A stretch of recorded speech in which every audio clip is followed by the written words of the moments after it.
Start. All right, there we are. Hi, everybody. My name is David. I do community development here at MakerDAO, and welcome to the Tuesday, July 9th community call. So, for those of you that haven't joined this call in the past, we go over all things MakerDAO in the last week. So, we go over governance stuff, we go over technical milestones, partnerships, podcasts, videos that have come out. We also do like highlights from the community, things that are just going on in our universe. So, and every now and then we have a guest, but today we do not have a guest. So we're just going to be going through some of the awesome stuff that has been going on. And if you're interested in getting links or just getting a list of the stuff we talk about during this call, you could check out you can go on Reddit and you could find the last thread with the meeting information, and there's a link to an agenda there. And that agenda has all the old agendas lower down. It's just a Google Docs file, and you could use it to basically go back in time and look at all the stuff we've been mentioning on these calls, basically for the last few months. And I'm going to be continuing that practice, so you'll always be able to access the agenda for this call. Just visit Reddit or visit us on the chat and ask. So yeah, where should we get started? I kind of switched up the order. We usually do like events first, but I think that starting off with like governance first has started to make sense to me more. Makes sense to me a bit more because we get to talk about kind of the most important things first, and then as the call goes on, we get into more more lighthearted things. So with governance, there's a few things just to cover what's actually happening in terms of voting. We had the executive vote to raise the stability fee by 1% to 18.5% per year go out on Friday, July 5th, and it was actually passed this morning. And so maker holders ratified and pushed through the change to increase the stability fee a second time in the last, I think, 2 weeks by another percent to 18.5. And so with that, at the same time, yesterday there was a governance poll that was launched. And the governance poll, for those of you that aren't familiar with MakerDAO voting, it's basically seeking soft consensus on the next executive vote. And what that means is in the governance poll, there's, I think, 9 options of how we should change the stability fee. And the winning option, which is going to be basically the vote ends Thursday morning. The winning option gets to be what's being voted on in the governance poll this coming Friday. So at the moment, you could vote from lowering it down to 13.5%, all the way to raising it to 21.5%. And there's options all in between. So if you're an MKR holder and you feel strongly about the stability fee and you feel that it needs to change, go vote. Yeah, that's about it for the polls and the executive votes. There is some other interesting stuff going on. So recently we've launched forum.makerdao.com for the governance community to have better just better conversations and better ability to kind of signal, better ability to present information, better ability to not lose conversations as easily as they get lost on Reddit.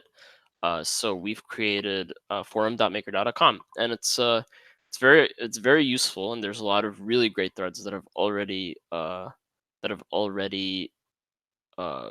began popping up there. For one, there is governance at a glance by one of our community members who goes by Long for Wisdom. So he's actually going to be updating this one thread with a bunch of stuff for the current events of MakerDAO governance. And again, you could check out those links on the agenda for those that just joined the call. There's a link to that. So yeah, it's basically a one-stop shop for finding out what's being discussed and outstanding issues, threads, polls that are going on, etc. And which leads me to another thread that surfaced, which was called Meta Governance Signal Requests, and it was also by, I think, Long for Wisdom, and he was just talking about how we we can use the forum.makerdao.com built-in polling system to find kind of uh, better soft consensus on what we should do for the governance polls.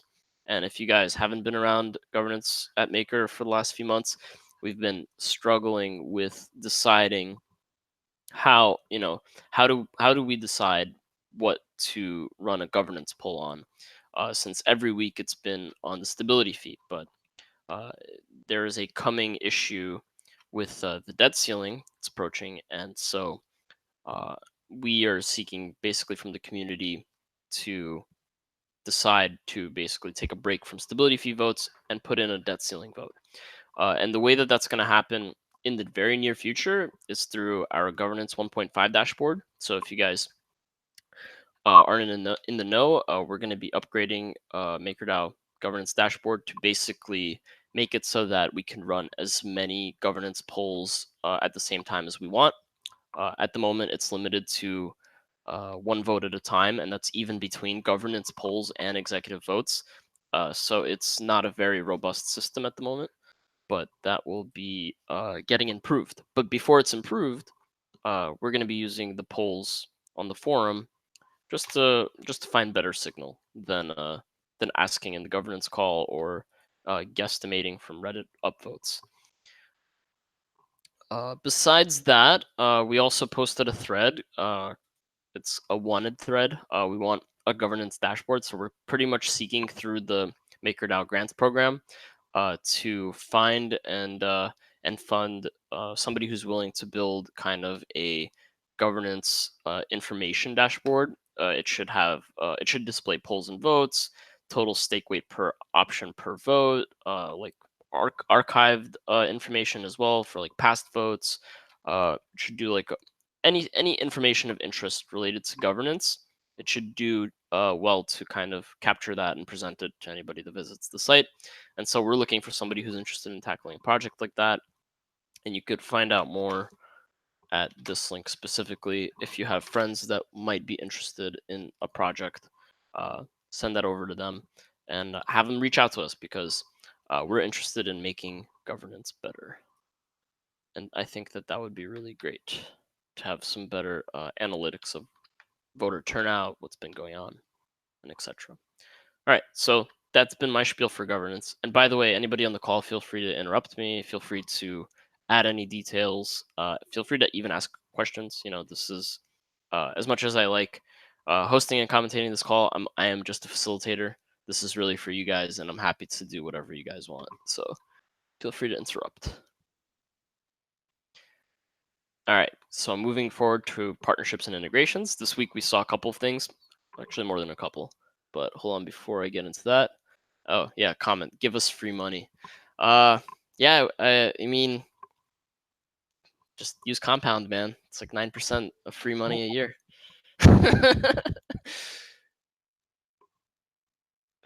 Oh man, love you guys. You guys are fun. All right, so partnerships. There's three partnerships, notable partnerships that I caught on to this week. So we had Seller Network, and they announced that they're going to be integrating Dai into the Seller X mobile app. So if you guys don't know what Seller is, it's actually like it's a layer 2 solution built into like a wallet, an SDK, and dApp browser. So I think I'm not 100% sure, but I think they specifically built dApps for their wallet, so that they have uh, the main app they have, I think, is like a sports betting app. But basically, they're going to be using Dai as micropayments, and they were able to abstract away the necessity for ETH, so which is really great, because that makes it way easier for new users. And so Seller Network integrates Dai. And also, they're doing a 10,000 Dai giveaway to users who download the Seller X mobile app. So if you guys are feeling lucky, go try it out. Give them feedback. That's it. It's always a good thing to try out products that are coming out in the space. Let me just check. He said he'd do whatever we want. I did say that. Unfortunately, there's like implied limitations to that. All right, partnership number 2 for this week. We had MakerDAO partnering with Taringa. which Taringa, for those of you that don't know, it's a enormous social media platform. Uh, Not dissimilar from Facebook. It has about 27 million users. Most of its users come from like Argentina, Colombia, Spain, Chile, Peru, the U.S. And so they're a pretty big platform, and they are. So let me talk about this for a minute. So their platform used the system to determine the reputation of each user, and they used to award just regular points for the popularity and interactions generated by each post, right? So they were kind of like a Steemit type thing, but like just with reputation points. Or basically, they were like Reddit, right? Something like that. So subsequently, the user could give those points to others as a reward for their contribution. So imagine like you getting upvoted on Reddit and you being able to like gift upvotes to other people contributing. So it's something like that. And Yes. Sorry, let me yeah, add Mariana, go for it. Go for it. Yeah. let me add something to that. Taringa is like a very big site here in Latin America. Uh, just to give you an insight, Mauricio Macri, president of Argentina, were doing a campaign there too. So it's like a pretty popular site here, and in all Latin America, in Mexico, in Venezuela, in Colombia. And as you said, this is a social network for content creation.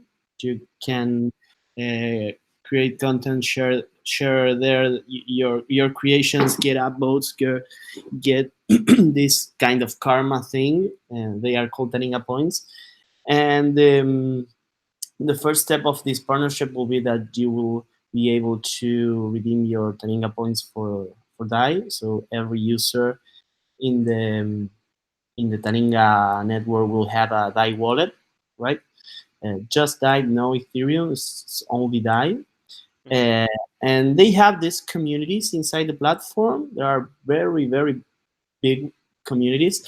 For example, you have political ones, sports, technology. You have like all kinds of different communities, and people will be able to interact through turning a points and diet, right? So, for example, there is one community pretty similar to the Send community in which you can see post and you are rewarded if you are curating content like early in the creation step, right? And then you have also tipping, you have marketplaces, you have freelance posts for different kinds of shops. You have like all different things. You have meme competitions. You have like there's a lot of things that you can do in Taringa. Hmm. And again, I think that this partnership for MakerDAO is really big, mostly because there's a lot of Venezuelan using Taringa. They were having this program called Pioneros, uh, where they partner with Sapo, where all content that was created on Taringa, the very best ones was they were paid with Bitcoin. But since Bitcoin doesn't have like a smart contract on its blockchain, it was like kind of very difficult for Taringa to keep track of the payments. Yeah, it was all like very manual thing. It's probably And very hard to scale too, right? yeah, and they have 20 million users. It's like very difficult if you want to automate that. So they closed the program in 2016, and well, we contact them to start revamping the program, but instead of Bitcoin with Dai, and they were very open to that. Mariana, do you know if they're using any like layer two solutions or anything? Like they're not doing ETH, so I imagine that they're like abstracting that away and paying for transaction costs for their users somehow. Are they No, like what are they doing? How do they yeah, the thing is that inside the platform you will be transacting Taringa points, right? Oh, and then you but could just redeem out of like a yeah, balance. that's correct. You can redeem, and then we are right now that the step two will be to integrate all the partners from Latin America. For example, in Argentina, if you want to cash out your DAI Yeah, from Paringa, you have Ripio and Bid, and you have RTM for, let's say, Venezuela, you have Capital for Mexico. So in that sense, if you look the big picture, we will have this playground that is Taringa in Latin America, and right now it's like the best place to start, interacting, let's say. Then we have this layer two of exchanges that will be uh, integrating with Taringa too.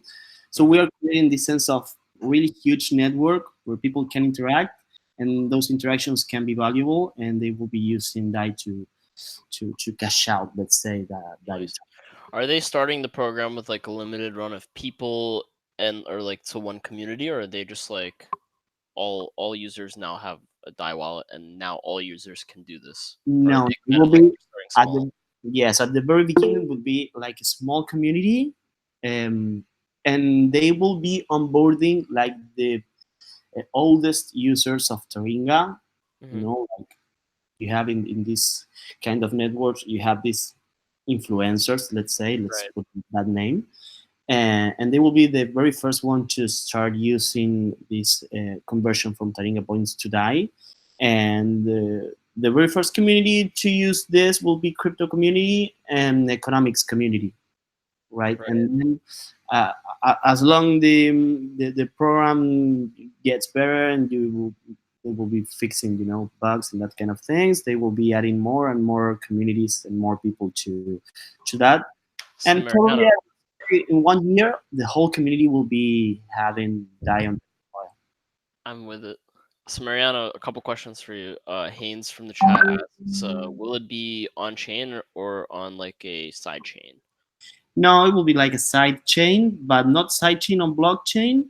They are developing proprietary software in order to exchange those points for Dai, because they have an approach to decentralization in terms that they all the let's say interactions they want to be like fast Hmm. and not have like any cost for the user, Right. and not be also a side chain. They want the real thing, let's say. So this is the first approach, to have these internal transactions and then you can redeem for Dai. But they are planning to open, let's say, a B point B2.0 version of the network, decentralizing some of the communities, very similar to what District Zero X was attempting to do. I don't Hmm. know if that project's still around, but pretty similar to that. And they have this approach to decentralization, but very, very slow. They want to try all the things. They want to, give I don't know the name in English, like a secure step in that direction.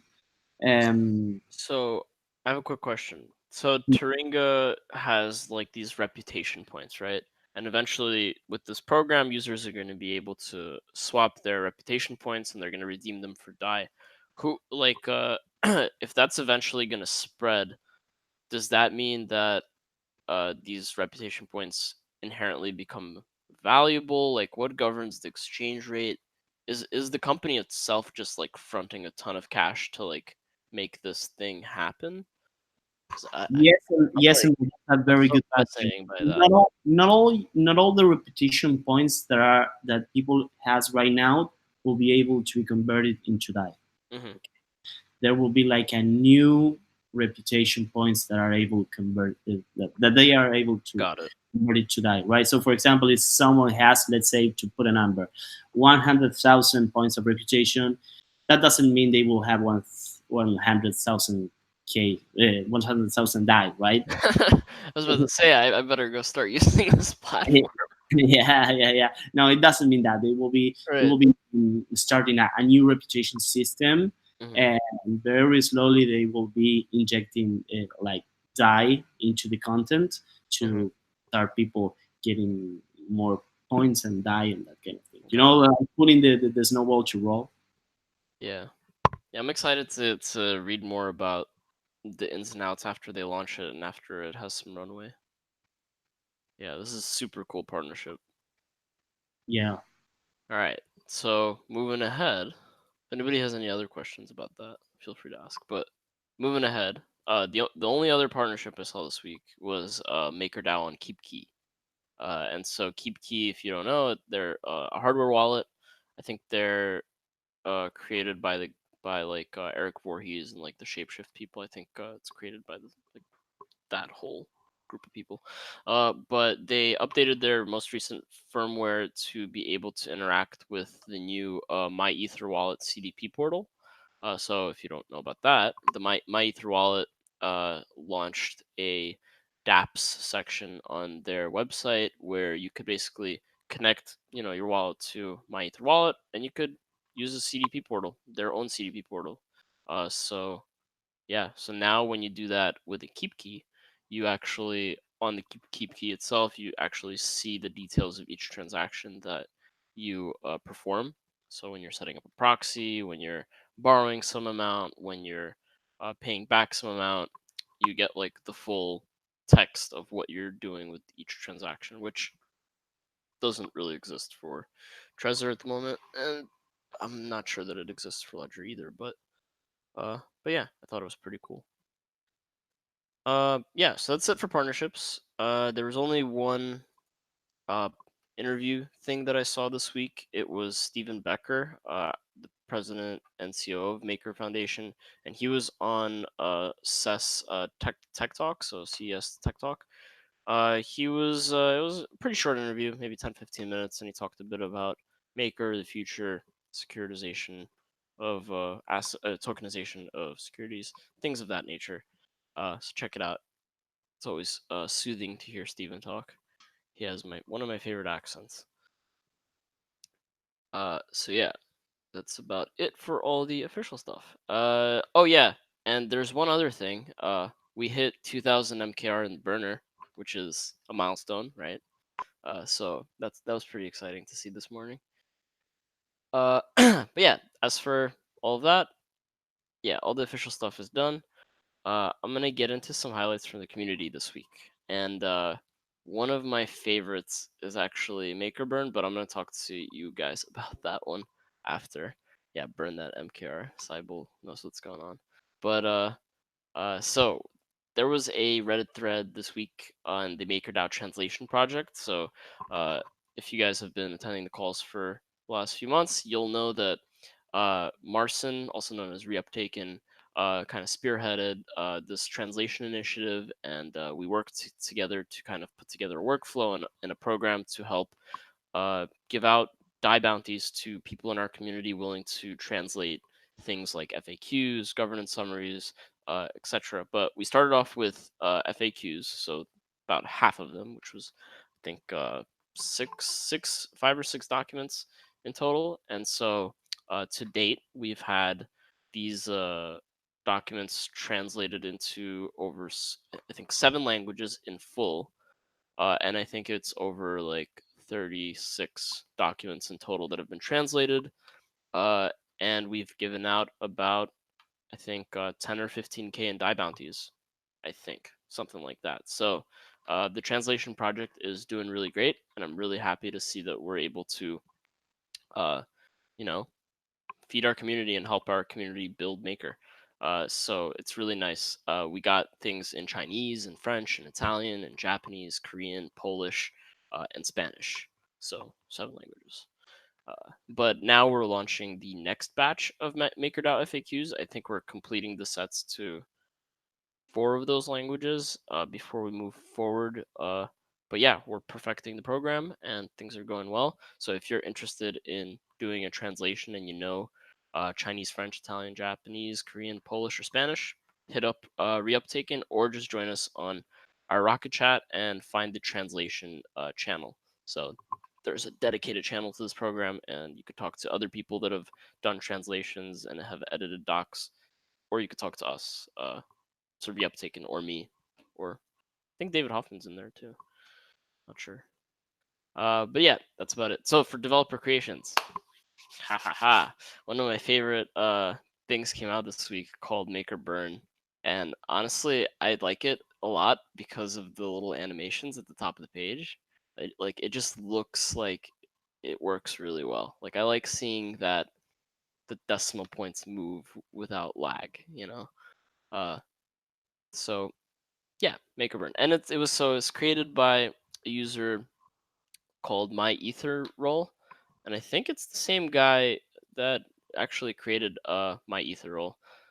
So kudos to him for making that page. really fun. Just bit of you know, just like informational porn. It's nice to look at.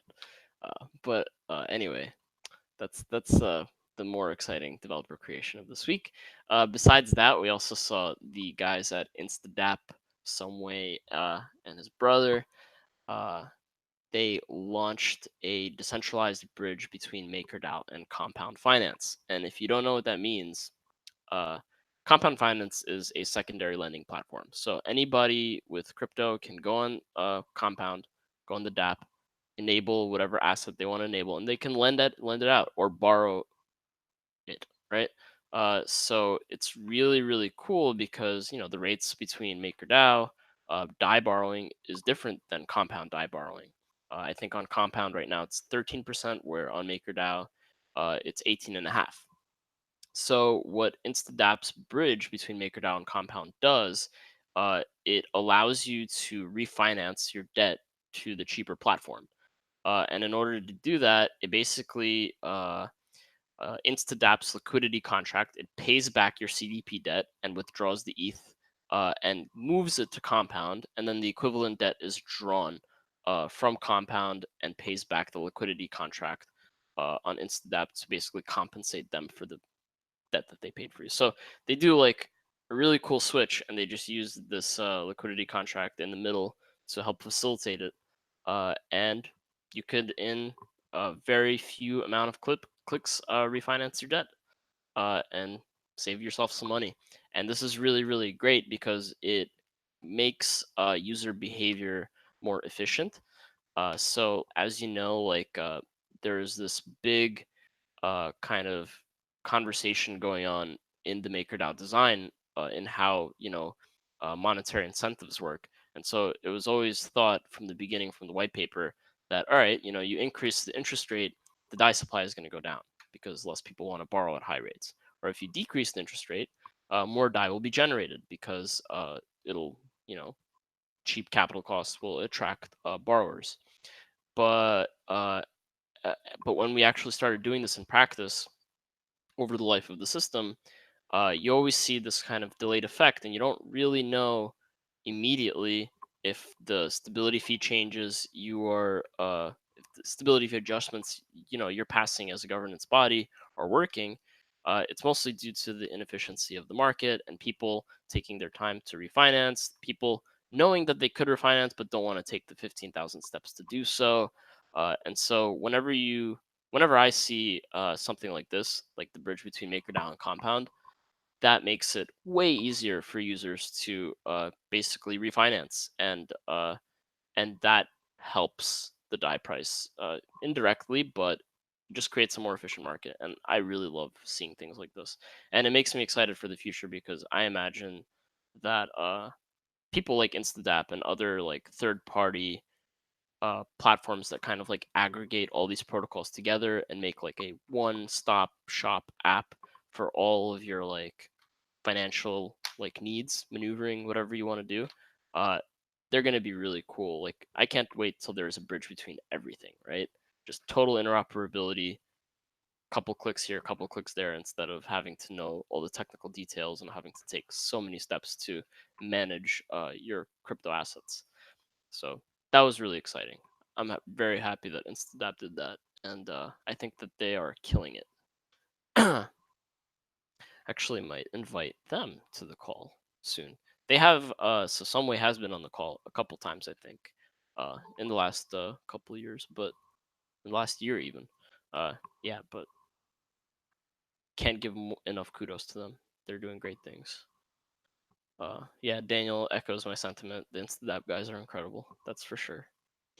All right, cool. So as for articles from the community, I only caught one this week that sparked my attention, and I actually disagreed with it, but I thought it was like an interesting like learning piece. The article is called "A Missing Component of Risk Assessment in the MakerDAO Ecosystem," and it basically talks about uh user behavior from like the psychological standpoint, or like the psychological view, and how Maker as a governance body should be taking into account like user psychology.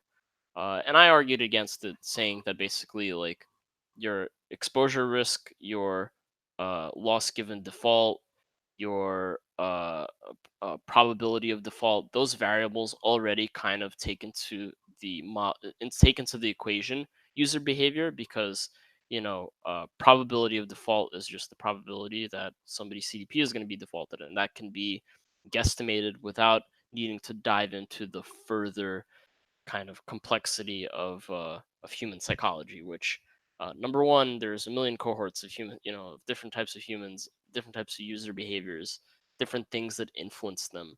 Uh, you know, it gets really complex, and to simplify it, which is what I think the risk function does, just puts a number on it.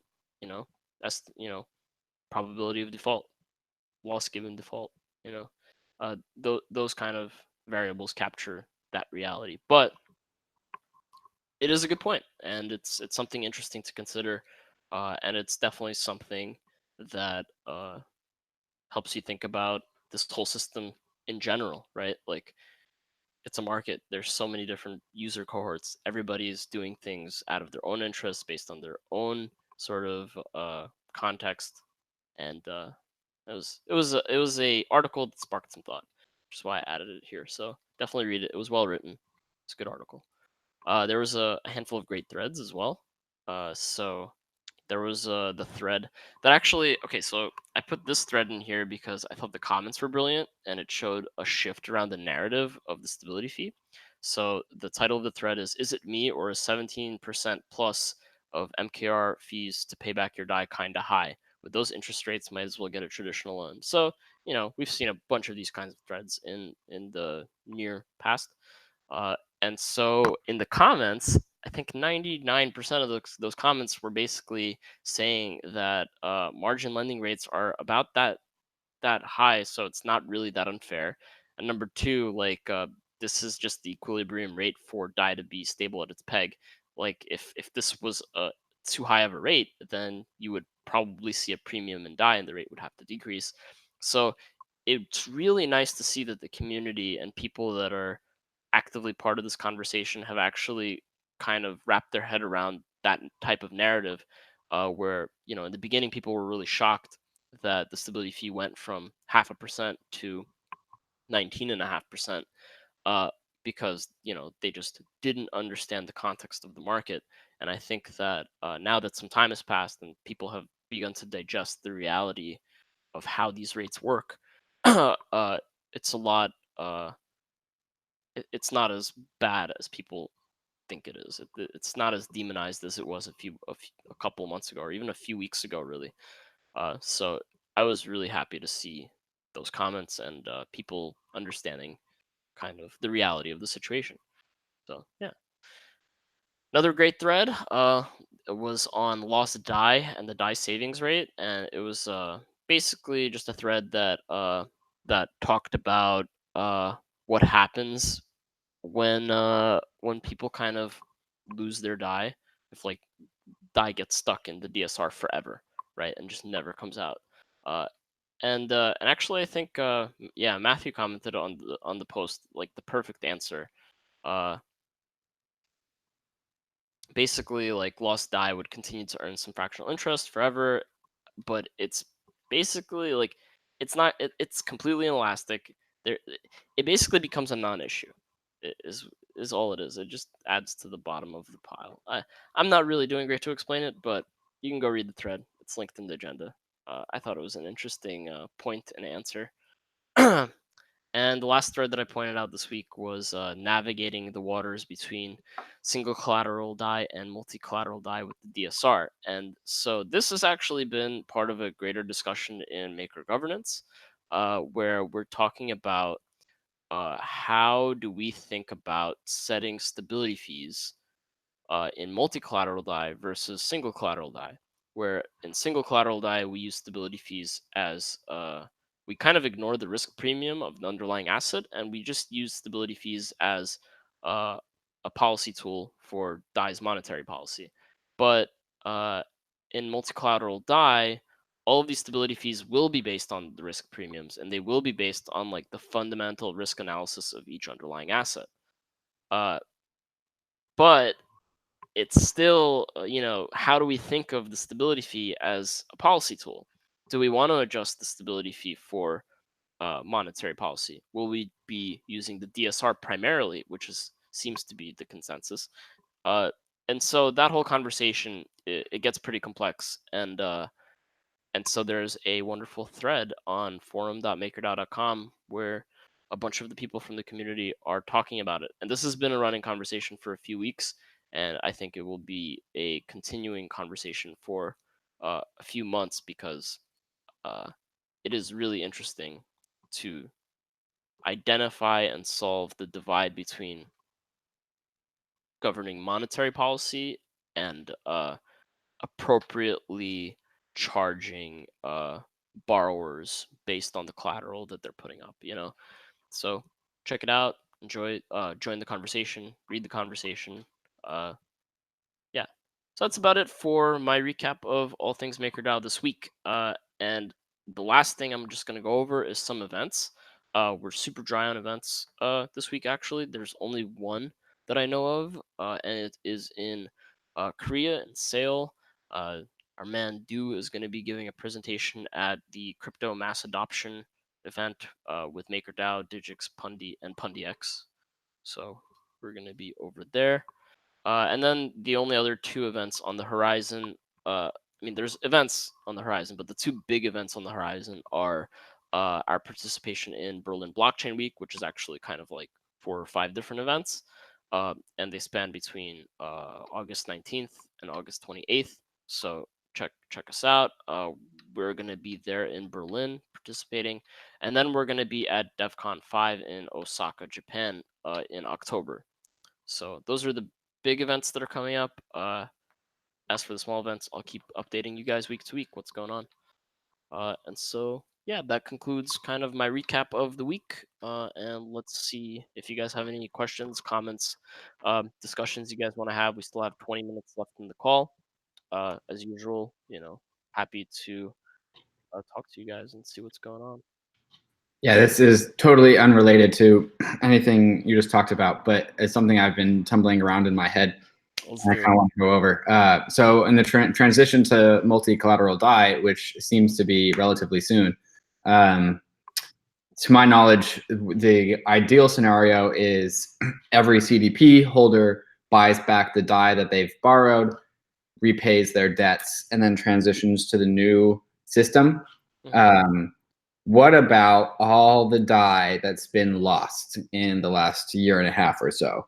So Right. if the idea is we all CDP holders buy back all the Dai that they minted, well, at least a little bit of Dai has been permanently lost. And so what I'm kind of worried about is there's going to be like a short squeeze on CDP holders where the Dai price is going to go up, up, up because everyone's buying back the Dai to close out their positions. But at least a percentage or two of Dai is permanently lost. So there's not enough Dai on the market to actually pay back all of the loans. I was wondering if anyone has thought about this.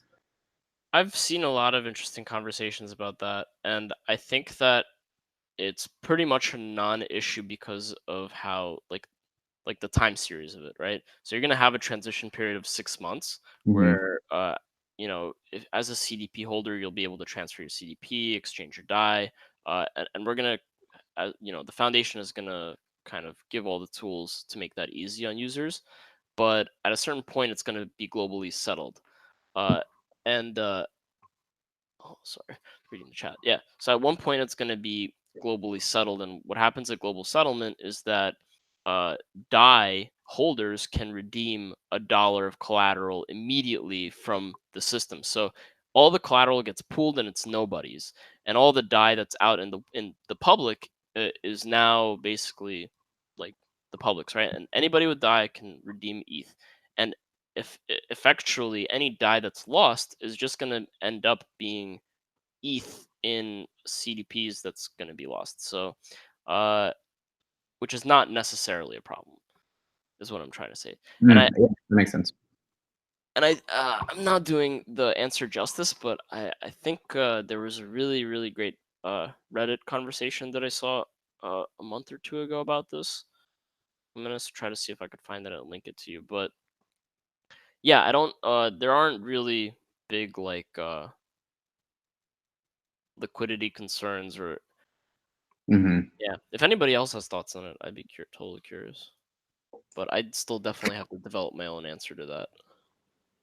I guess the better question is, when will the Maker Foundation be releasing any of their migration plans? That is a good question. Soon TM, right? I'm just the messenger. Don't kill me. Yeah, no, absolutely. And I think that as we get closer and closer to launch, ultimately, I think in that blog post that was released last week, ultimately, Maker voters are going to be kind of deciding on the launch date and everything. So the entire launch is going to be going through governance at some level, and I think that yeah, we just kind of got to stay tuned and see what the plan is for this whole thing. It'd be sweet if there was just a push button contract execution in the same way that the Incidap boys just made a push button transfer to Compound. It'd be sweet if there was a push button CDP transfer to multi-collateral Dai. I think that's what the team has been. That is one of the tools that the team's been working on. Nice. Basically, you'd be able to directly transfer your CDP over. I'm looking forward to someone else going first on that. Yeah. Yes.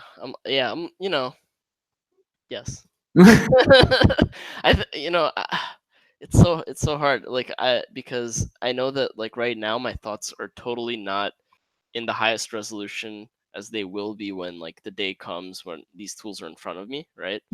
So like as a CDP user personally, all the things that are going through my mind are like, what are the tax implications?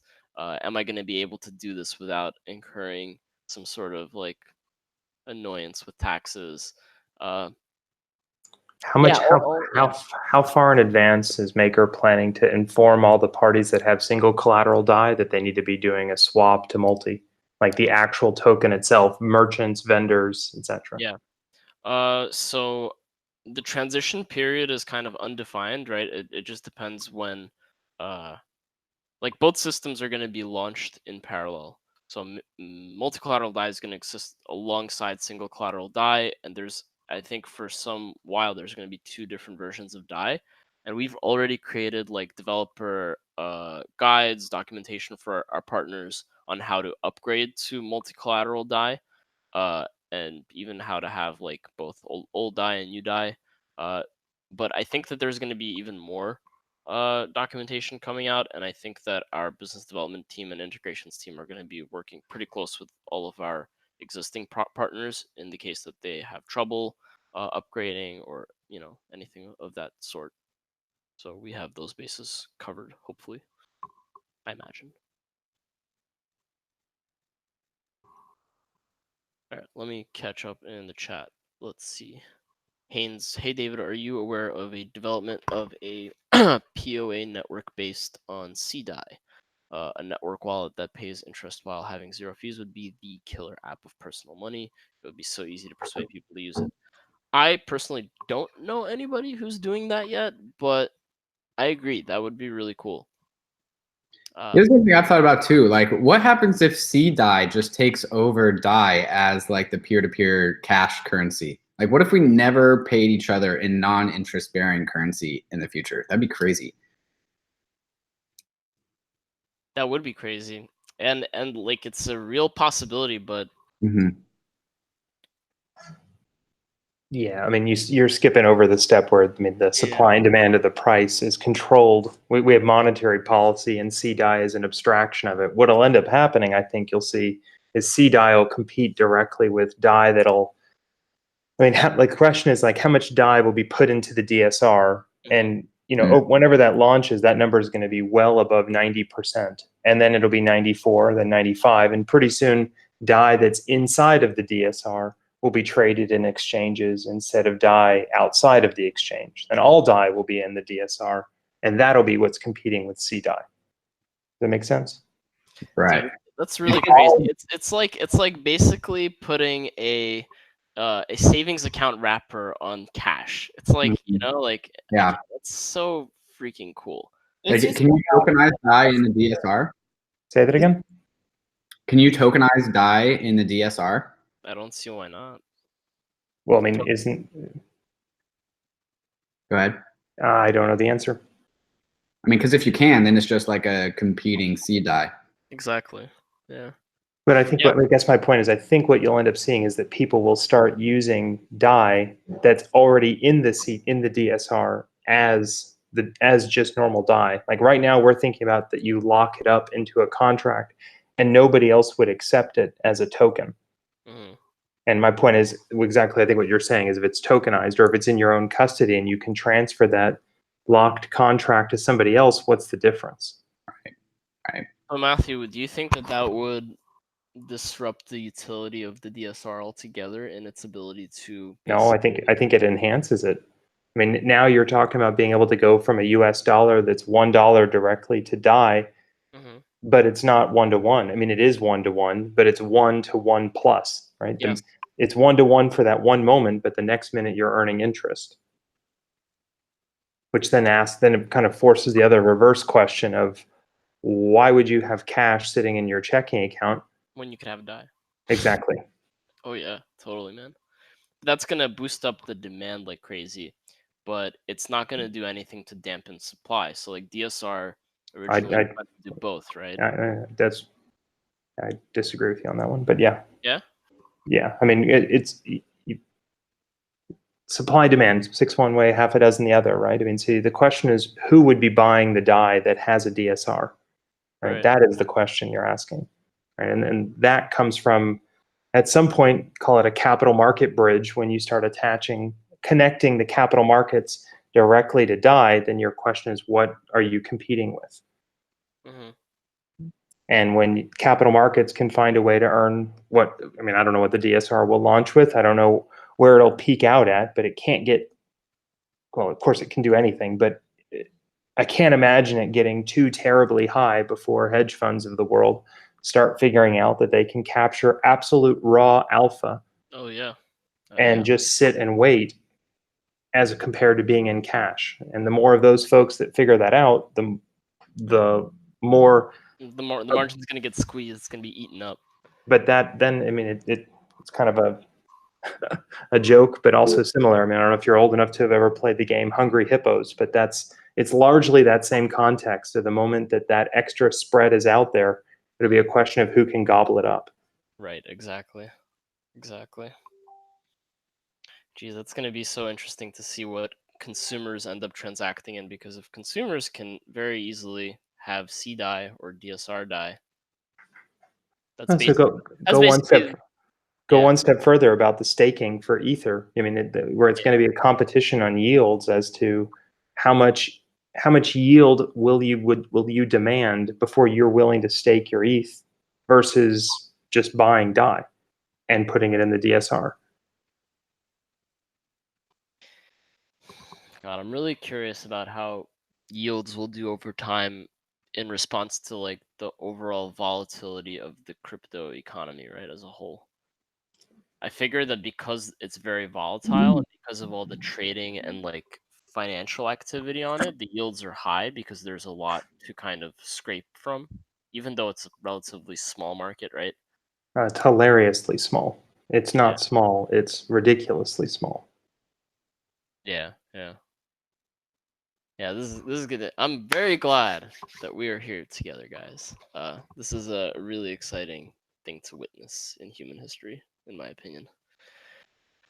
But anyway, yeah. So we got like actually, hold on. Let me read the Has chat. there been more talk about how proof of stake is going to impact Maker as a whole in terms of its rollout with like the beacon chain and how integral Maker has become to the DeFi movement and how that plays into sharding and the time sequences of when one contract on one shard interacts with another. Mario Conte, I believe, mentioned it once in one of his podcasts, but he said it kind of hesitantly with respect, and don't know if there's been further knowledge or progress on that. Yeah, I haven't heard anybody really talking about it too much. It sounds like a super complex thing to work through. And also because like you don't really know the all the parameters of like a situation like that. And even if you guess like the parameters, like there's all these questions like will you be able to use a like analog or like a proxy of your staked ETH as collateral? Like how much interoperability are you going to expect at that point in time, you know? Yeah, who knows? And also there's all the technical details that I personally am not like privy about in terms of like how it would affect shards and like whether or not like what attack vectors there are on the technical level. Yeah, it's a one big complex ball of a situation to figure out. I haven't heard anybody talk too much about it. Besides like one-off Reddit threads here and there. All right, let me read the chat. Dai acts as a sovereign bond. Yeah, it's like a money market fund basically. Except you're not making like 1% or 2%. You're making a bit more for now. Cybele, I don't imagine any DSR can be better than markets. Haha. I have non-crypto friends who have converted CD funds to Dai to earn that sweet 7 to 8% plus interest. Yeah. All right. Well, we got about 5 minutes left in the call. I'm happy to continue the conversation, but I got a hard stop in 5 minutes, so you guys could hang around here. Otherwise, thank you guys for coming on the Tuesday call. And today was a pretty good one.